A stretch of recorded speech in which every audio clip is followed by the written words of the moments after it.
أعوذ بالله من الشيطان الرجيم بسم الله الرحمن الرحيم الحمد لله رب العالمين والعاقبة للمتقين والصلاة والسلام على رسولنا سيد المرسلين وإمام المتقين وقائد المجاهدين وآله وأصحابه عليهم أجمعين الآمرين بالمعروف والناهين عن المنكر ومن تبعهم بإحسان إلى يوم الدين أما بعد Assalamu alaykum wa rahmatullahi wa barakatuh.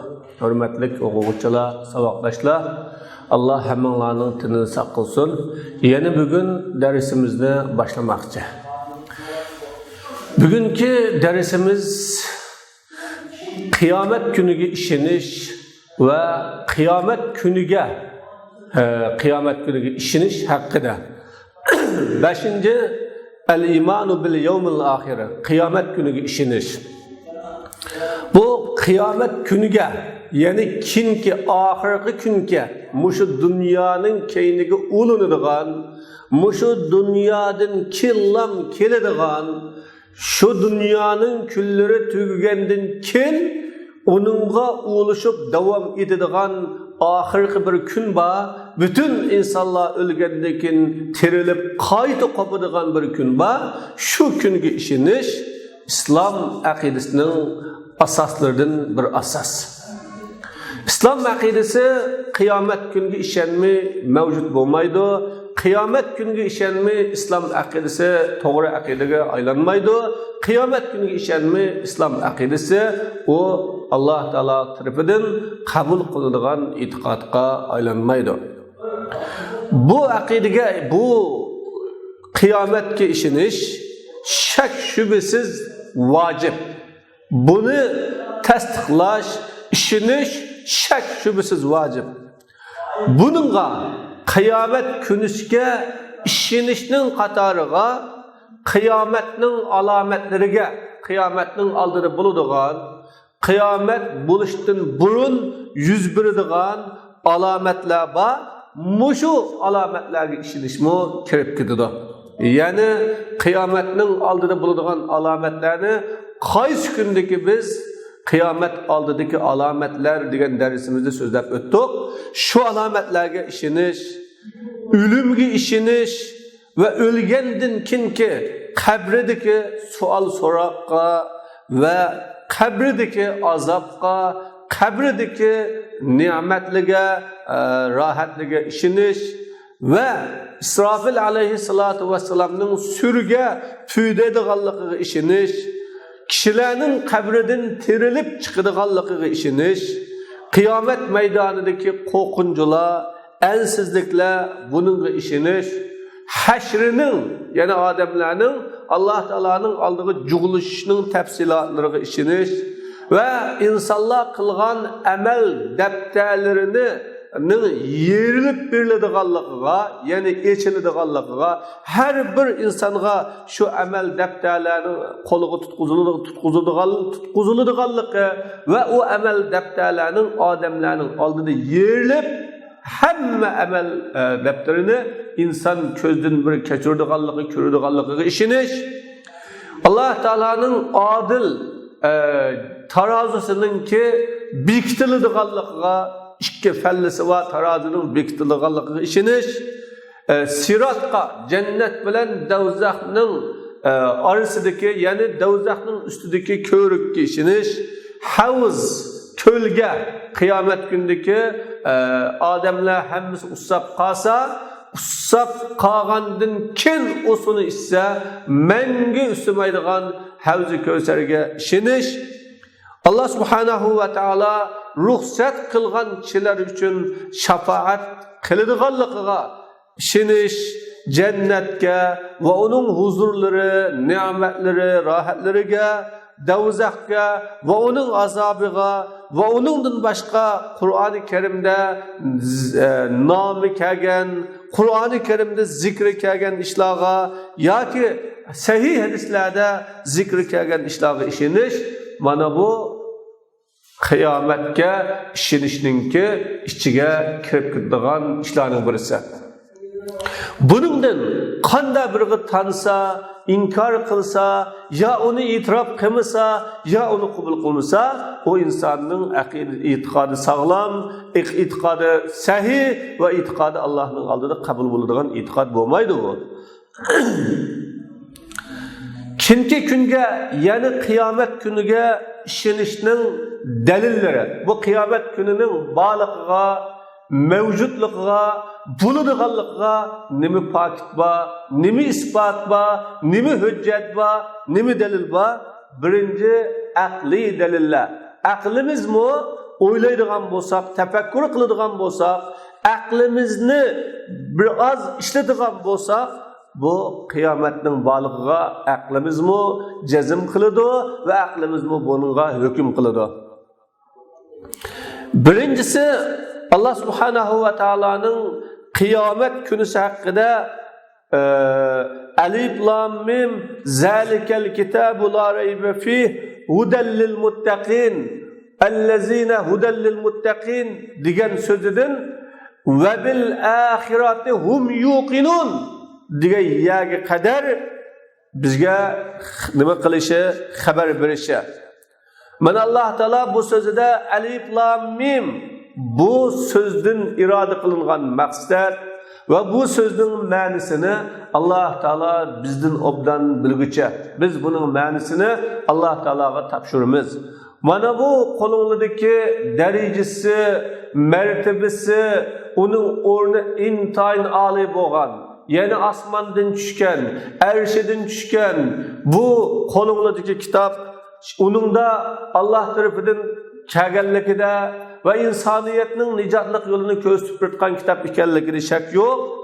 U muttaqi kishilar uchun to'g'ri yo'lga boshlaydigan, muttaqi odamlarni haqni ko'rsatadigan kitob degandan keyin Alloh va bil axiratuhum yuqinun, mana qiyomatga shu Qur'onga ishongan, namoz o'qigan, özlerinki iqtisodlari, vaqtlaridan Allah yo'lida, aqida yo'lida qaytagan odamlarga jazm qiladi, ishonch qiladi deb Alloh taolo bu yerda mu'minlarning sifatining birisini oxiratga ishonish va oxiratga jazm qilish deb sifatlab berdi.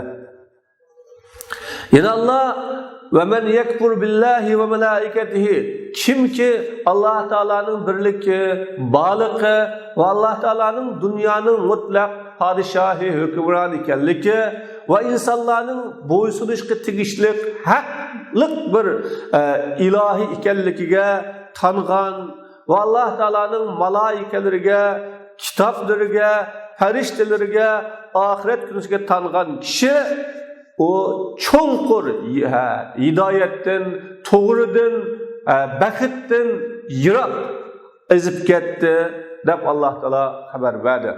Mana Alloh ishonish, malaikalarga ishonish, kitoblarga ishonish, elchilarga ishonish, oxirat kuniga ishonishning iymon ekanligini va buningga tangan, inkor qilgan va buningdan yuz o'rgan va oxirat kunisini tasdiqlamagan odamning islom millatidan chiqadigan kofir kishi ekanligini Alloh taolo xabar berdi.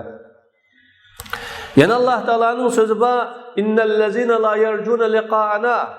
Hakikaten biz bilan uchrashishni umid qilmaydigan, Alloh biz bilan uchrashishni umid qilmaydigan va hayoti dunyoga rozi bo'lgan va u hayoti dunyoga ko'ngli tingan, dunyoga ham ko'ngli tingan, hayoti dunyoga erishganidan, o'sha dunyoda o'sha dunyo topqiniga xushal bo'lib, dunyoda yashaganiga xushal bo'lib, o oxiratni o'ylamagan, oxiratni kallasiga agamagan, oxirat uchun tayyorlik qilmagan, Rabbimning oldiga borib qolsam qandoq bo'lar holim, nima bo'lib keta, nima tayyorlik qildim, uning oldiga borib qolsam qandoq qilaman deb bu oxiratga bizga uchrashni umid qilmagan, hayoti dunyoga rozi bo'lgan. O'sha dunyoga rozi bo'lib, shu dunyodagi erishganiga xushal bo'lgan va shu dunyoda erishganiga rozi bo'lgan va shu dunyoda erishganiga qanoat qilgan, ko'ngli shuning bilan amin topgan, ko'ngli shuning bilan rohatlangan Adamlar va oyatlarimizdan g'ofil, ular dindan g'ofil, islomdan g'ofil, payg'ambardan g'ofil, Qur'ondan g'ofil, haqdan g'ofil, Qur'onning nidolaridan g'ofil odamlar, ana ularning joyi do'zaxdir, ularning qilgan qilmishlari sababli deb Alloh taolo vallazinahum an ayatina g'afilun degandan innal ladzina la yarjuna liqa'ana deb mana qiyomat kunining haqida Alloh xabar berdi. Yana Alloh taolo innama tu'aduna lasadiq va innad-dina lawaqi. Shak shubhisiz sizlar ey insonlar qiyomat bor, jannat bor, do'zax bor, hisob bor, sirat bor deb qilingan va'da payg'ambarlar qilgan, mu'minlar qilgan, da'vatchilar qilgan, Alloh kitobida qilgan bu va'da chuqum rostchil va'dadir bu. Haq va'da bu. Haqiqatan hisob, kitob, jazo, mukofot shak shubhasiz tushidi deb Alloh taolo va innad-dina lawaqi degan bu so'zi bilan hisobning, jazoning bo'ladiganligini Alloh xabar berdi. Yana Alloh taolo va anna sa'ata atiyatun la rayba fiha. Haqiqatan qiyomat keladi. Uning keladiganligida shak yo'q. Alloh taolo qabridagi kishilarni qaytadan tirildiradi, qaytadan jon ato qiladi dedi. Yana Alloh taolo za'amallazina kafaru kafirlar o'zining qayta tirildirilmaydiganligini jo'yladi. Dami Muhammad alayhisalom ha qayta tirildirildi. Rabbim bilan qasam qilamanki, chuqum sizlar qayta tirildirilsizlar. Onundan keyin dunyoda qilgan qilmishinglar, etken etmişinlar bilen haber verirler. Sen ma cinayetli kılmadın mı? Ma iş bilen şugullanmadın mı? Allah Teala toskan, peygamber toskan, ulema toskan, ma işini sen işlemedin mi? Dep sizler kılgan işlerini bilen haber verirler. Bu Allah Teala'ya asandır. Sizlerini kayıtedin tirildirip, sizlerin aldığınlığı dünyada kılgan etken işlerini bir-birlep aldığınlığı taşlaş, sizlerden hesap eliş ve sizlerini cezalaş. Bu Allah Teala deydi bana asan dep. Bana bu yedim Allah Teala kul bela ve rabbi letub'asunna dep haber verdi. Yani Allah Teala'nın sözü var. Ala yazunnu ulaike ennehum meb'usun. O adamlar özlerinin ki katta, azabı katta, korkuncusu katta, hesabı katta, qiyin bo'lgan bir kun uchun tiriladiganligini o'ylamadimi ular? Buni o'ylamadimi? Xiyoliga kelmadimi? Biz shu kunda qayta tirilib qolsak, qiyomatda qayta jon berilib o'rnimizdan qopab qolsak, Alloh taolo hisob olib qolsa, savol so'roq qilib qolsa, nima deymiz shuningga? Nima deb o Alloh taologa biz javobini beramiz? Uningga qanday tayyorligimiz bor deb o'ylamadimi? Yevme yakumun nas, yani bütün adamlar alemlerinin Rabbi için o'rnidan tik turadigan bir kun uchun qayta tirilib qolib qolsak qanday bo'ladi deb o'ylamadi bu deb Alloh taolo bu yerda odamlarning qaytadan tiriladiganligini yana xabar berdi. Mana Alloh taolaning la uqsimu bi yawmil qiyamah, qiyomat bilan qasam ichiman, o'ziga o'zi malomat qilg'uchi jon bilan qasam ichiman deydi Alloh taolo. Bu jon yaxshilikni qilgan jon, qilg'inini oz qilg'iniga malomat qiladigan, yomonlikni qilgan jon, yomonlikni qitsog'iga malomat qiladigan, haqqi kirgan jon, haqni mazmut tumug'iga malomat qiladigan, haqni qabul qilmagan jon, bu haqni qabul qilmaganligiga malomat qiladigan mana shunday bir jon. Shu jonlar o'ziga malomat qiladigan har bir jon, musulmon jon, kofir jon va haqni qabul qilgan jon, haqni inkor qilgan jon qabul qiladigan bir o'ziga o'zi malomat qiladigan jon bilan qasam qilaman. İnsan o'ylandi, biz uning so'voqlarini jug'lamaymiz, so'voqlarini yig'maymiz deb o'ylandi. Shunda biz uning chim-chamaklerini barobar qilishga, aslidagi petiday qilishga qodirmiz deb Alloh taolo u so'nggi emas, shu barmoqining uchidagi chim-chamakini biz barobar qilamiz, mukammal qilamiz, asli holatidagidek qilamiz deb Alloh taolo mana bu yerda qasam ichdi. Yine Allah Teala deydi ve aqsamu billahi cehde imanihim, ular Allah bilen en yuqur haletdeki qasamni içti. Allah ölgen kişilerini qayta tirildirmeydi de. Şundaq bu Allah Teala'nın üstüge hak buldu. Şundaq Allah qayta tirildirdi. Bu Allah'ın üstüge hak ve de. Lekin adamların köpüncüsü Allah'ın qayta tirildirdiğini bilmeydi. Bu qayta tirildirish o insanlar uningda ixtiloflashayotgan haqiqatni bayon qilish uchun.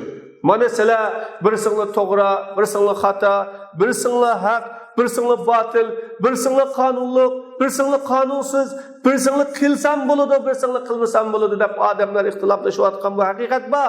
Mana bu haqiqatni bayon qilish uchun va kofirlar o'zlarining yolg'onchi ekanligini bilish uchun Alloh taolo qayta tirildirdi.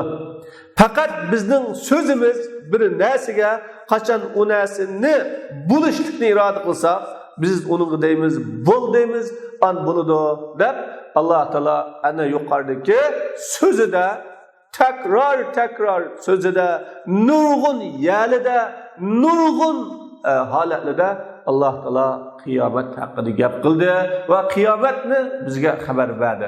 Demak, bu qiyomat shak shubhisiz iymonning to'g'ri aqidaning ol asosi va bir tuguri ekan. Oningga tangan, inkor qilgan, yo uning bo'ladiganligida gumon qilgan, shak shubha qilgan, yo ishkilangan odam bu islomdan hech narsada emas. Va uningdan boshqa oyatlar bor. Ikkinchisi, payg'ambar sallallohu alayhi va sallamning xabar berishi, o peygamberimge Cibril aleyhisselam bana iman doğruluk haber bergin degan çağda peygamberim sen Allah'a işinişin, malaikelerge işinişin, kitaplarga, peygamberlerge, ahiret günüsüge, qazo va qadarning yaxshi va yomoniga ishonishing bu iman deb xabar berdi. Mana bunga o'xshagan hadislar ko'p va bak ko'p. Demak, Allah Subhanahu ve Taala'nın ayetleri, Resulullah sallallahu aleyhi ve sellem'den kelgan sahih hadisler bu kıyamet hakkında delilga kömülüp ketken ve delillerini şunçilik ekelgen ki hemmisi şu kıyametni tasdiqlash ve kıyametnin haqliqini itiraf üstüge kurulgan. Üçüncüsü, samavi dinlerinin hemmisinin birlikte kelişi. Samavi din, asmandan kelgan Yahudiyet dini bo'lsin, Nasraniyet dini bo'lsin, İslam dini bo'lsin, barcha dinlarning hammasi qiyomatning odamlar o'lib tiriladiganligi va qiyomatda hisob jazoning borligi va qiyomatda yaxshi qilguvchilarning mukofotlanib, yomon ish qilganlarning jazolanadiganligiga birlikka kelishi va millionlab payg'ambarlar mursalilinin, hükümalının, ölümalının, salihlerinin Allah'ın bendelerinden kıyamet günüge işinişi ve kıyamet hakkında kelgen her bir haberge işinişi ve onların şunu keskin tasdikleşi bana bu kıyametinin hak ve doğruluğuna delil olalaydı.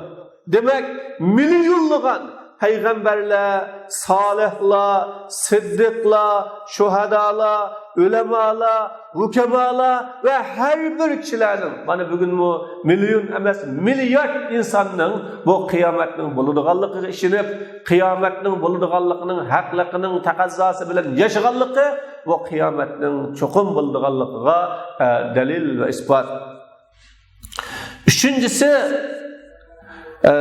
Allah Subhanahu ve Taala'nın yaratquchi Allah Taala'nın ki kişilerini ülep tugab ketib bo'lgandan keyin qaytadan yaratishga qudratining ki salahiyetli ekanligi. Çünkü ularni qaytadan tirildirish, ularni yaratgan ve dastlabda ijod qilgandan qiyin emas o. Biz aqllarga özünün peygamberlikinin rastlığı bilen guvalık beradigan mucize ve delillerinin sahibi peygamberinin rastlığından bildik biz. Bu kıyametinin haklığı, kıyametinin buluduğanlığı, kıyametinin çokum kilediğanlığını biz peygamberinin rastlığından bildik. Ve bildik ki Allah Teala Resulullah sallallahu aleyhi ve sellem'ni Mekke'den Medine'ye gelip bağdı. An peygamberim cennet bilen dozakni köydü ve bizge hayatı dünyanı yaratkan ve ahiretini yaratkan Allah'ın kelamını kötürep ekeldi ve bizge biz ölgendekin kütüvatkan hayatın mı haber verdi. An biz dara ahiretine ta'limne darel ahire ta'ilmuna bid darel ahire bizning kıyametni bilişimiz, kıyamet hakkındaki malumatımız dünyani ve ahiretini yaratkan en işencelik melbedin keldi ya bizge. Yani Allah Teala tarafından keldi. Cennetni ve dozakni kögen onun peygamberi tarafından keldi. Mana bu Allah'ın vədisi, Allah vədisi xilaf kılmaydı. Demek bu kıyamet hakkındaki delil, kıyamet hakkındaki ispat, kıyamet hakkındaki hüccet, dünya ve ahiretini yaratkan en işencelik menbe Allah Teala tarafından cennet dozakni kögen Allah'ın Resulü tarafından geldi. Dördüncü, bizge Resulullah sallallahu aleyhi ve sellem dünyada, muşu biz yaşayatkan dünyada yüz beradigan alametler, belgüler bilen haber verdi. Bu alamet, belgüler kıyametinin yakınlaşkanlığının alameti, yakınlaşkanlığının belgisi bulalaydı. Beni biz bu belgülerden, alametlerden nurgunus'ta közümüzle köydük, nurgunus'ta bille yaşadık. Ve biz kıyametinin alametlerinden közümüzle kögen ve onu emeli yaşap bakkan işler bizler için Resulullah sallallahu aleyhi ve sellem kıyamet hakkında, ahiret hakkında bergen haberinin rastlıkını ta'kidlaydi. Xuddi köydük biz muşu alametini dünyada hak 1400 yıldan kin hak kögendek biz cennet dozakni hak görürüz biz.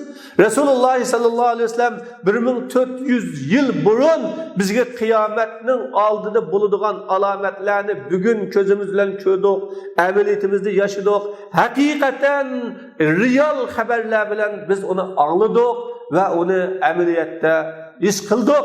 Mana bunun özü Resulullah sallallahu aleyhi ve sellem bergen haberinin rastlıkını, ispatlığını dek ve kıyamet hakkında uzat bergen haberinin, uzat bergen sözünün rastlıkını ispatlaydıqanlıqqa biz cennet dozakni yeni yakını görürüz biz. Allah Teala deydi: "Ve nada ashabul cennet ashaban nar." Cennet igileri, cennetki kirgen, cennetli yaşaganlar dozak igilerini, dozakka kelganlarni chaqirdi. Nimeden? Degan holatida bizge Rabbimiz va'da qilgan narsani, ya'ni cennetni, cennetdagi rohatni, cennetdagi ne'matni, cennetdagi Allah Teala bizga bermoqchi bo'lgan ko'z ko'rmagan va insonning qalbiga yechib boqmagan mukofotlarni haq topdik. Sizlarga Rabbinglar va'da qilgan dozaq va uning azobini haq topdinglarmi deb chaqirdi. Ular ya'ni dozaqlar fa'azzana muazzinun baynahum, ana shu chaqda ularning orasida bir e'lonchidan birisi, jakalig'ichidan birisi jakalaydi, Allohning la'nati zolimlarga bo'lsin deb jakalaydi. Demek Allah Teala bizga o'zining so'zi orqali dozaq ahli bilan cennet ahlinin o'tirishga suhbat, muzokira, mutolaani bayon qilib, shu muzokiraning ichida cennet ahli biz haq topdik, biz uchirdik, sizlar uchirdinglarmi? Sizlar zodi haq taptanlamı, Allah xabar bergen narsinin özüge hakikaten yolak tanlamı degen çağıda ular şundaq yolak toq zadı digendekken digenlekin Allah Teala bizge xabar qilib berdi. Dördüncüsü insanını yaratquchi insondan mükemmel, kamil. İnsan adaletini yaxshi ko'radi. Haqiqiy shak shubhasiz ki Allah o adaletini suyishni, adaletini yaxshi ko'rishni avval qilarning va kinkilarninki qalbiga yaratib qo'ydi. İnsanlar hem insanların bütün insanların adaleti fakat Allah Teala'nın adaletinin bir tamca ve Allah Teala'nın adaletinin elingan. Allah o adil, hikmetlik. Ama adaletin cümlesindir yaxshi ish qilguvchining mukofotlanishi, yomon ish qilguvchininki jazolanışı bu adaletin cümlesinden. Lekin bu dünya uningda adalet vujudga chiqmaydi, reallik aşmaydi. Şunda bo'lganlik uchun aqllar shuningga ishonibki Allah Teala shak shubhasiz adalet tarazisini yeni bir hayatta tug'izadi degan ishonadi. Allah Teala dedi: "Efende jalul muslimine kel mujrimin." Biz musulmonlarni jinoyatchilarga o'xshash qilib o'tamdimiz. Nim bo'ldi sizlarga? Qanday hukm qilasizlar? O'lsak, hammamizning taqdiri o'xshash, hammamizning ahvoli o'xshash. Ölümüz dünyadan ketimiz. Sual so'roq yo'q, hisob jazo yo'q. Ölsak, ölgendikin işimiz bütüdü deb hukm qilamizlar. Bu dünyada haq ahli, haqni so'yganlar, haq bilan yashaganlar ve o haqni bilan yashaganlik uchun uni jazolaganlar, o'ltaganlar, qarshi chiqqanlar, yurtlardan chiqarganlar ve onu inkar qilganlar hammasi o'lish bilan onun oqibati, istiqboli o'xshash bo'lib tugamdi bu.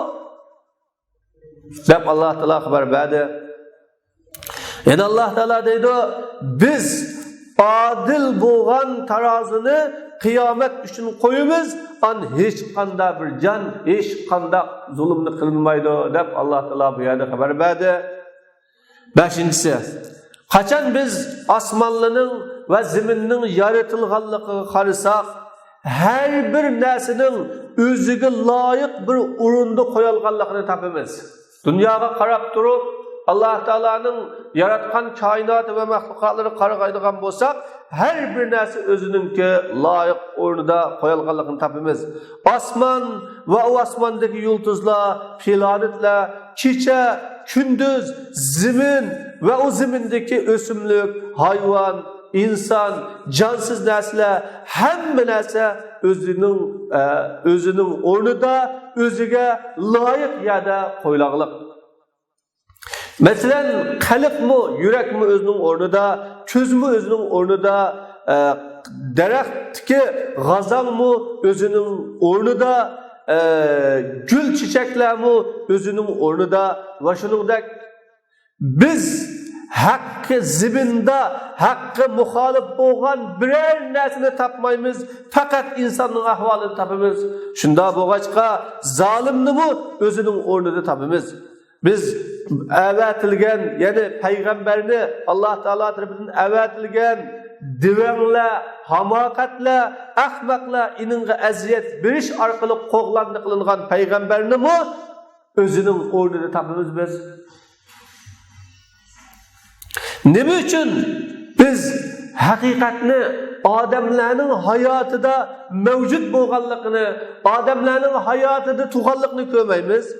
Xuddi osmonning va zaminning yaratilishida tug'andek, osmon zaminning yaratilishida haqiqat mavjud bo'lganlik, hamma narsa haq ustiga qurilganlik, har bir narsa haqni asos qilganlik va haqni asos qilganlik. Ammo nima uchun insonning hayotida bu haqning mavjud bo'lganligini, haqning tug'anligini ko'rmaymiz? Hammamizga ma'lum, aqllar bizni shuningga boshlaydi, osmonni, zaminni haq bilan yaratgan zot lozim haqni odamlarning ahvolidami tug'ish lozim ekanligiga boshlaydi. Osmonni yaratdi, zaminni yaratdi va unidagi butun narsani haq bilan yaratgan Allah ve o narslarning haq bilan haq ustida turgan, haqni asos qilgan ve haq asosida turgan narsalar cho'qim bu haq insonlarning ahvolida bu zot haqni tug'ilishi lozim. Endi bu haqninki insonlarning ahvolida mavjud bo'lmasligi, insonlarning ahvolida haqning shakllanmasligi, haqning tumasligi, dunyoda bo'lmasligi, o dunyoninki imtihon dunyosi, sinoq dunyosi bo'lganligi uchun, bo'lganligiga qarab bo'lsa, an lozim o haqninki dar oxiratda, ya'ni qiyomat kunida vujudga chiqishi lozim. Ana ma dunyo sinoq dunyosi, imtihon dunyosi bo'lganlik uchun ma dunyoda haq insonlarning, bütün insonlarning ahvolida vujudga chiqmoqlik. Ba'zi insonlarning turmushi, ba'zi insonlarning ahvoli, ba'zi insonlarning hayotida haq bo'lgan bo'lsa, yana ba'zilarning hayotida, ahvolida haq bo'lmoqlik, aksicha haq inkor qilinmoqlik, dafsandi qilinmoqlik, burmilinmoqlik, haqqa qarshi chiqmoqlik. Shunda bo'lganlik uchun Alloh subhanahu va taolo hamma odamlarning ahvolida haqni barliqqa keltirmasligi, tug'izmasligi, dunyo imtihon dunyosi, sinoq dunyosi bo'lganligi uchun bu dunyo haqni haq qilmagan bo'lsa, oxiratda haqni haq qilishi lozim. Allah deydi: "Afa hasiballazina ishtarahus sayyiat", xatolikni ishlagan, gunoh ma'siyat bilan shug'ullangan kishilar biz ularni iymon etib, yaxshi amallarni qilgan odamlarga o'xshash qilamiz deb o'ylamdi. Ularning hayot mamoti o'xshash, yashasi bu o'xshash, gunoh qilganlar gunoh qilgan peti, yaxshi ish qilganlar yaxshi ish qilgan peti, haqning ichida yashaganlar haqning ichida, haqning sirtida yashaganlar haqning sirtida, zulm qilinganlar zulm qilgan, zolimlar zolim peti, o'lsimi, tirilsimi o'xshash holatda qilamiz. Allah bunday bo'ladi deb o'ylamdi. Ajabmi yomon hukm qildi ular. Allah osmon zaminni haq bilan yaratdi. Her bir can işligini bilen ceza bilinsin için ve zulüm kılınmay, işligini bilen ceza bilinsin için Allah asma zeminini hak bilen yarattı. 6. İnsan onu Allah subhanahu ve Taala'nın kandak saklaganlıkını ve onu aciz bir sudun yaratılıngan meni haletide ya o bir kan haletide koymay Allah Teala onu kandak saklaganlıkını oylandıgan bolsa, yani şunu oylandıgan bolsa, o şunun işence kılalit ki Allah Teala insanını ölüşülen zaya kılıvatmaydı ve onu bika kılıvatmaydı. O küçük parçalarını saklagan hakim Allah Teala mükemmel bir ten kuruluşunu bika kılıvatmaydı digenini bilalaydı. Allah dedi: "Ayahsabul insanu an yutraka suda." İnsan bika koyludu, bikaga taşlap koyludu, zayavlap gididu. İnsan bika koyludu, hesap elinmay, cezalanmay, ya onunla buyruklar bilen buyurulmay, tosklar bilen tosulmay, çeklemeler bilen çekleme kılınmay, had hudutlarını ularga bekitip verilmay, baka koyludu dep oylamdı. O anının baliyat kusuğu tökelgen bir meni emesmidi? An o koyakkan boldu. An onun bedeni ten kuruluşu yaratılıp o mükemmel bir insan boldu. Onundan Allah Teala iki cükni yani er ve ayalını kıldı. Bunu kılan zat üleklerini tirilişki kadir emes mi? Ha çukum kadir. Allah Teala mene kadir emes mi dep Allah Teala bir anının baliyat kusuğu tökelgen bir meni emes miydi o? Onundan kin bir koyakkan boğan emes mi? Onu Allah Teala bir insan kılıp yaratıp mükemmel kıldı. Onu şundak bir güzel, kadı kametlik, şunca bir çıraylı, çelişken bir insan kıldı. Allah Teala bu şundak insanı bıkağı taşlap koyamdı. Allah bunun buyruk kılmamdı. Tosaklarını onu tosaklar bilen tosmamdı. Ulanı hayat yolu bir destur yollamamdı. Hayat yolları bir destur evetmemdi. Dep Allah Teala mana insanni bu haqda o'ylanishga bayon qildi, chaqirdi. Çünkü insan uni Allah subhanahu va taolani Allah subhanahu va taolaning qanda bir qo'g'diganligini, şu aciz meni haletinde Allah onu qoğdab, Allah onu saqlab, Allah onu asrab, dunyoga akagandan keyin va hayoti dunyoda ham onu saqlagandan keyin o'lib ketgan chaqda yana onu saqlab Alloh taolo qayta terildimamdi deydi. Hayatul barzaxiyya, ya'ni qabr hayoti. Müslüman qabrining ne'matlari va uning azobiga, o qabrdagi ikki farishtaninki savol so'roqining haq va rostligiga tuvandagi dalillar uchun ishinidir. Birinchi naqli Qur'on hadisdan olingan naqli dalillar. Alloh taolo kalla innaha kalima, undaq emas, ular o'ylagandek emas, bu bir gap, bu bir so'z. O şundaq uşuq sözünü, yalğan sözünü, saxta sözünü, asassız sözünü degiçi o. Ularning ağızda bir tosaq var, adamlar qaytadan terilidigan kungichilik bir tosaq var. Ular şu tosaq bilan dunyoga yanolmaydi, dunyoga kelanmaydi deb Alloh taolo ila yawmi yub'asun, qaytadan terilidigan bir kungichilik adamlarning dunyoga yenishini to'sab turadigan, cheklab turadigan bir to'saq baliqni Alloh taolo bu yerda bayon qilib berdi. Yana Alloh taolo Ali Fir'avnga eng echinishlik bir azob tushdi, ya'ni o't tushdi. Ular o o'tga atdigan kashlikda to'g'ri qildi. Qiyomat bo'lgan chaqida Fir'avnning alini ashaddiy azobga akiranglasalar deb deyildi dedi. Demak, ve yevme tekumus sa'a, kıyamet bo'lgan chaqda ashaddiy azobga, en yaman azobga akiranglar deyildi dedi Alloh taolo. U chaqqichilik an-naru yu'raduna alayha ghuduwan va ashiya, o'tga to'g'ri qildi dedi. Bu mana olimi barzaxdagi ahvol. Yana Alloh taolo iymon etganlarni mustahkam söz bilen hayatı dünyada ve ahirette mustahkam kılıdı. Yani la ilahe illallah degan söz bilen ularni hayatı dünyada mustahkam kılıdı ve ahirette mustahkam kılıdı dedi. Hakikaten dünyadaki mustahkam kılış ikki farishta qabrida savol so'rgan chaqda bo'ladiganligi to'g'riliq keldi. Shu vaqtda mustahkam qildi Alloh taolo. Allah dedi, agar siz zolimlarning sakratul mevt'te tuğan çağıda malaikelerinin kollarını sozap durup ey bedbahlar özanlının canını özanlı çıkarınla degen bir haletini görgen bolsanız acayip bir haletini görttünüz deydi Allah Teala. Zalimler sakratul mevt'te malaikeler kollarını sorup canını çıkarınla degen bir vaktini görgen bolsanız acayip bir vaktini görttünüz deydi Allah. Bugün sizler xarlıqning azabı bilen azaplanıslar, xarlıqning cezası bilen cezalanıslar dedi Allah Teala.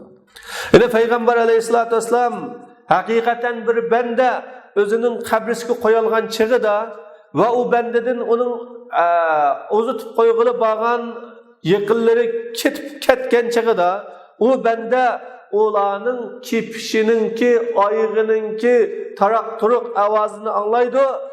Onunğa ikki farishta keladi.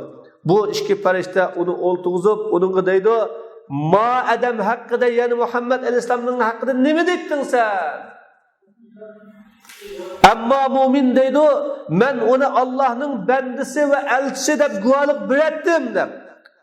Onunğa deyiladi: "Sening dovzaxdan tayyorlangan o'rningga bir qarag'in. Hakikaten sana Allah Teala o urunun o'rniga cennetin bir urunni almashtırıp berdi deb bu kishi ikkilisini ko'rdi. Uning qabrisi kang azodi qilindi. Ammo munofiqchi ya kofirchi uningga deyildi: "Sen bu odam haqida nima deding? Ya'ni Muhammad alayhisolamning haqida nima deding?" deb Rasulullohning suratini akilinadi. Bu kishi deydi: "Uqmayman.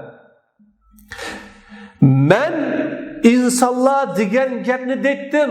O Allah'ın peygamberi detken, Resulullah detken, peygamber detken, insanlar aşında detti ben şunda dettim. Onunla ergeçmepti benken, onun yolunda mangmaptiken ben, onun akagan ilimlerini, yani hadislerini, kitaplarını okumak demenken, kömek demenken, ya onunla ehmiyet vermek demenken, ya onu peygamber desem mi, o gebimni cin turup, şunun yolunu mezmut yaşamak demenken, adamlar degen nesini ettim. An deli doğa, bilmegen midin? Okumagan midin? Bilmegen sen okumagan sen dep, o tümürdün yasalgan bir bazgan ba, o bazgan bilen birli uğurludu, am bu bir toğulaydı ki, bu toğulaşını onun yenideki cin insanını başkalar bir anlaydı olaydı Allah Teala. Peygamber Aleyhisselam. Ve Peygamber Aleyhisselam bunda dedi, hakikaten sizlerinin birine o ölgen vakitte onun turduğan yeri et degen keşlikte toğru kıldı. Eğer o cennetin ehlidin bolsa, an cennet ehlidin toğru kıldı. Eğer dozak ehlidin bolsa, an dozak ehlidin toğru kıldı. An dilidi, manı bağısının tuğa yerin. Dep ta onu seni Allah Teala kıyamet günü kaydı tirildiğine kadar muşu senin turduğun yerin dep toğru kıldı dedi. Yine Peygamber Aleyhisselatü Vesselam iki kişinin kabrisinden öttü. Ötken vakitte innahuma yuazzaban, bu iki kişi azaplanıvatıdı dedi. Ve bu ikisi bir çoğun işte azaplanmalık, çoğun işte cezalanmalık. Ama onun biri çekimçilik bilen manıttı. Adeta çekimçiydi, sukançıydı, gep tuşitti, hakının gebini hakkı yötkeytti. Ama yeni biri o özünün suydukidin pagızı tutmaydı özüne.